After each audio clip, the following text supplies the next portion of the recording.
Josie jardine, Josie jardine, on sème du bonheur avec Josie jardine. Bonjour à tous, bien sûr c'est moi, Josie Técart, et bienvenue à Josie Jardine. Au dernier épisode, nous avons transplanté cette taille.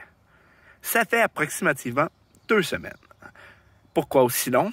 C'est qu'il y a une longue période de pluie et c'était pas vraiment propice à faire autre chose. Mais comme vous voyez aujourd'hui, nos petits greffons d'ail ont maintenant des indésirables un peu partout.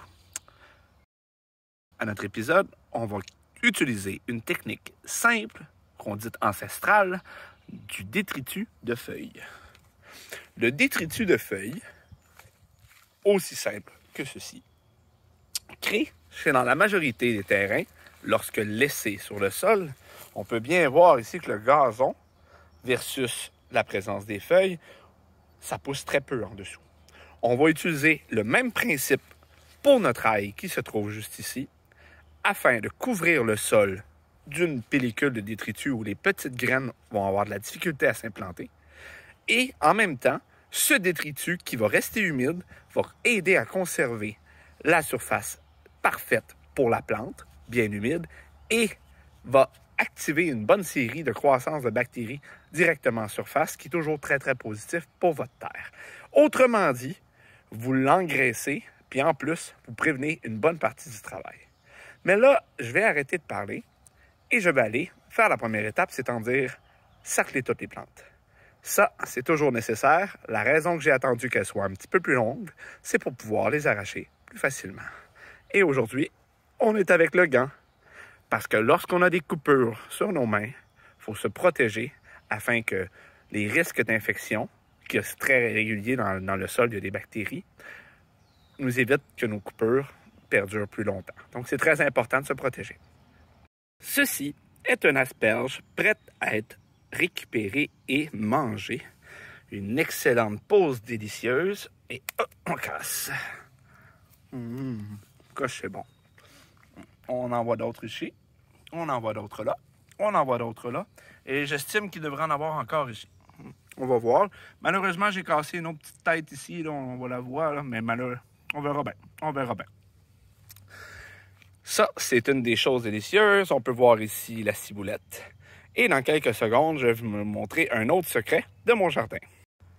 Ceci, c'est des têtes de violon. En fait, c'est des fougères qui sortent du sol. La partie ici, ceci, c'est délicieux. On met ça dans la salade. On va voir ces têtes de violon-là pendant une petite période de saison. Et comme vous voyez, hey, on est à côté de mon jardin. C'est parce que j'ai une forêt juste là. Et les fougères se sont implantées ici il y a quelques années.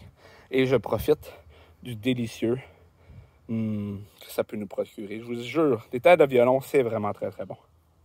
De retour à l'ail, vous voyez, il semble que tous mes greffons, même dans la partie qui n'est pas celle où il y avait les meilleurs greffons, mais qui avait les plus petits, semblent tous avoir survécu.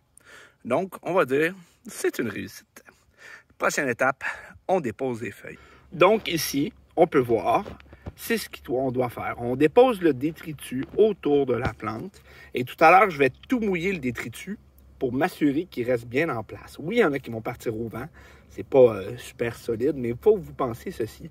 C'est que toutes les plantes qui vont être en dessous, toutes les graines qui s'y trouvent, ne pousseront pas à cause qu'elles n'auront pas accès au soleil et elles vont être couvertes. Vous allez voir, ça va faire une grosse différence sur la quantité d'indésirables qu'on va trouver dans notre ail cette année. Vous voyez que dans mon détritus, il y a comme de l'accumulation de plantes. Il faut s'assurer de ne pas les mettre dans notre jardin parce que c'est comme si on enlève notre effort en quelque sorte. Moi, je vais tout broyer ça, puis je vais vous revenir dans pas très long avec au moins un carré fait pour vous montrer qu'est-ce que ça a l'air. Vous allez voir, ça a un look très, très différent avec le détritus de feuilles. Nous voici avec la butée, tout enfeuillé. Il n'y reste que dans le visuel les plantes qui sont bien au-delà des feuilles et qui, elles, ont accès déjà au soleil.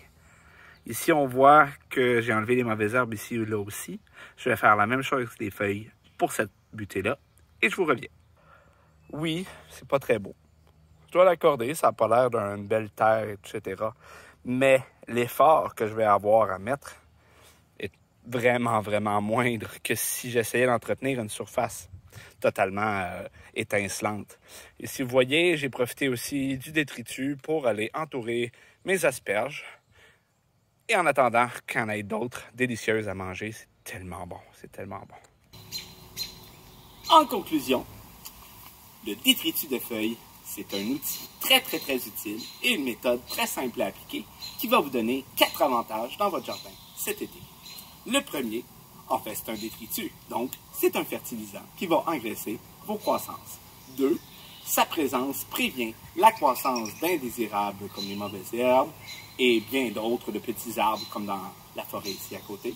Troisième avantage, ça garde la surface très humide car en dessous des feuilles, c'est toujours très humide. Quatrième avantage, en plein été, parce que la feuille n'est pas noire, elle n'absorbe pas autant de chaleur que le sol le ferait, ce qui rend la surface de la butée beaucoup plus froide et plus tolérable pour vos plantes. Sur ce, je vous souhaite un excellent jardinage. À la prochaine.